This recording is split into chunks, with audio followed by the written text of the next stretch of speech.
Annie Saxon es uno de los norteamericanos que más ha seguido y estudiado la política de seguridad de su gobierno frente a América Latina, un conocedor también de los diferentes Plan Colombia, Plan Patriota y la política exterior en el tema de las drogas. Por eso considero que es una voz supremamente autorizada para que nos ayude a comprender este tema. Yo debo agregar algo a esa última pregunta, porque pensando más en eso, si con Ecuador no tenían una relación de enemistad y se revela eso, de que Colombia estaba conspirando con la CIA para hacer espionaje en contra de Ecuador, ¿qué van a pensar otros países de la región que tienen relaciones cordiales con Colombia? ¿Qué pensaría Brasil? ¿Qué pensaría Argentina? ¿Qué pensaría, no sé, el mismo Perú?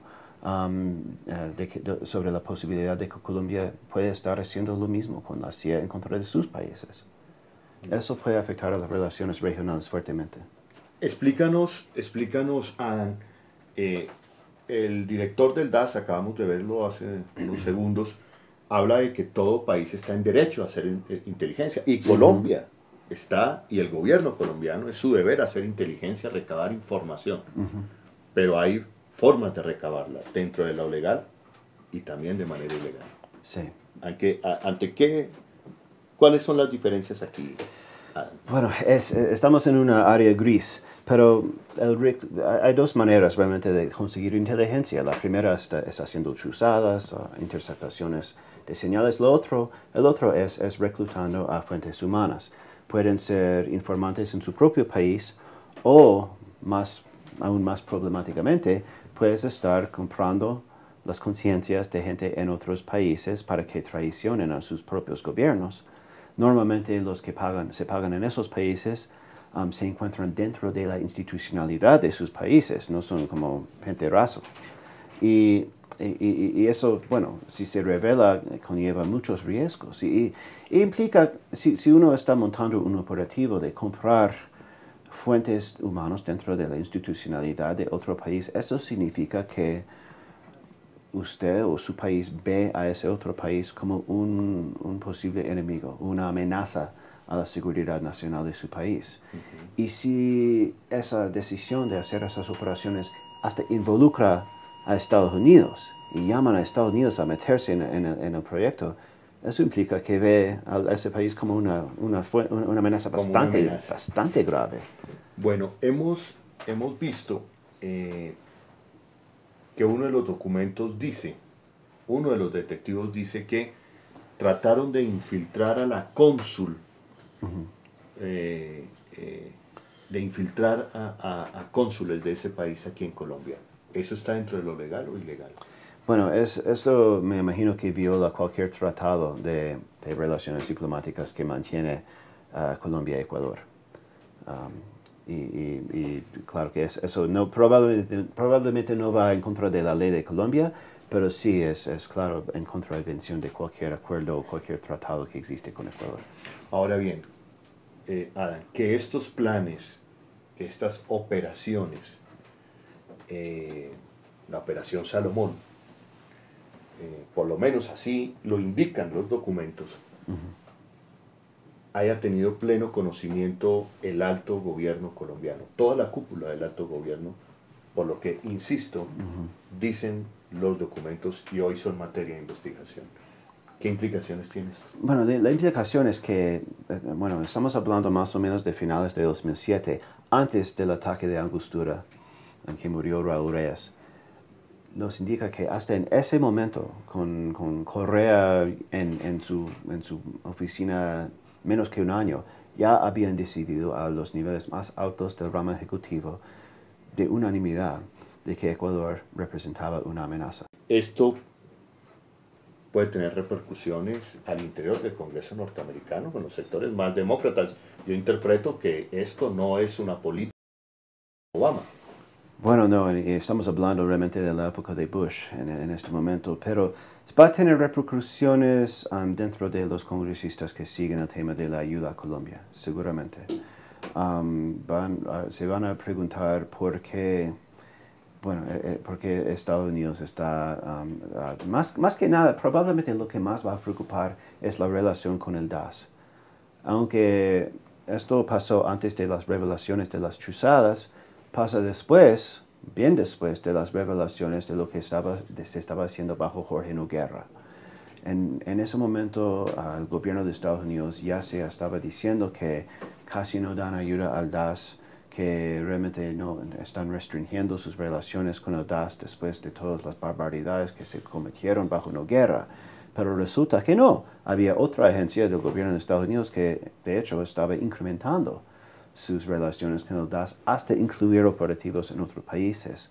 Y eso es lo que más va a preocupar a los congresistas, no tanto el espionaje sobre los motivos o la expansión venezolana y cubana en Ecuador. Eso la mayoría lo ven como, bueno, es lo que hacen los servicios de inteligencia. Pero ¿por qué hacerlo con el DAS en vez de hacerlo por sí mismo? Esa es una buena pregunta, Adán. Ya estamos finalizando, Adán.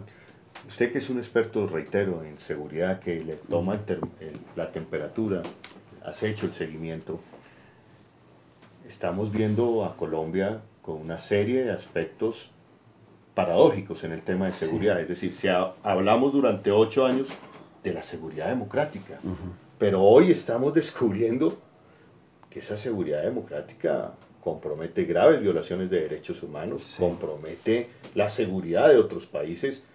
Yo parto de la base que atentar de esa manera sistemática contra los derechos humanos es también atentar contra la seguridad nacional. ¿Qué balance hace usted de esto, Adam? Bueno, parece que Colombia ha pagado un muy alto precio para las bajas en las tasas de homicidios y los secuestros. Bueno, han habido unos logros importantes, pero la estrategia implicaba como una mezcla de las tácticas que hemos visto en Guatemala y los tácticos que hemos visto en Alemania Oriental. Y es un alto costo que pagar por unos logros que tal vez ni siquiera son permanentes. Adam, frente al tema de las interceptaciones ilegales del DAS y lo que seguimos descubriendo, porque hoy esto proviene del DAS, de la misma política, ¿la comunidad internacional está siguiendo el pulso a esto, de que haya justicia quizás?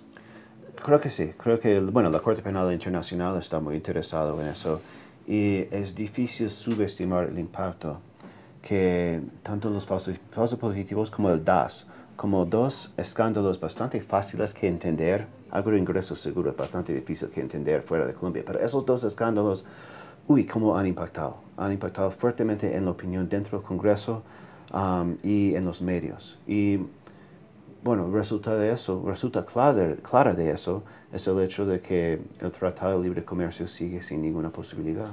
Yeah. Y termino con esta pregunta, Adam. Se ha insinuado que el gobierno norteamericano de alguna manera terminaría involucrado en el tema de las ejecuciones extrajudiciales mal llamadas falsos positivos y puede estar terminando involucrado también en este escándalo que yo llamo inteligencia ofensiva hacia un país vecino de parte de Colombia.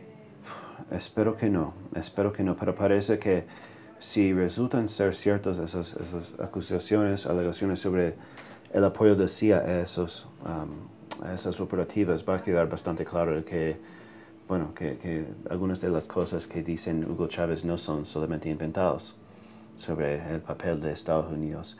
Sobre el papel de Estados Unidos en los falsos positivos, bueno, no, creo que solo por error podría ser. A Estados Unidos no hay ningún beneficio en ver al ejército colombiano matando inocentes. Pero puede que, bueno, siempre defendieron las políticas de pagar informantes y para buscar resultados. Y en un momento el general Montoya fue uno de los generales estrella de la relación con Estados Unidos. Entonces, en un momento sí, creo que apoyaron la creación de esos incentivos, aunque creo que estaban totalmente ignorantes de los resultados negativos que resultaron. Bueno, Adam, muchísimas gracias nuevamente por estar en Contravía. No, un placer.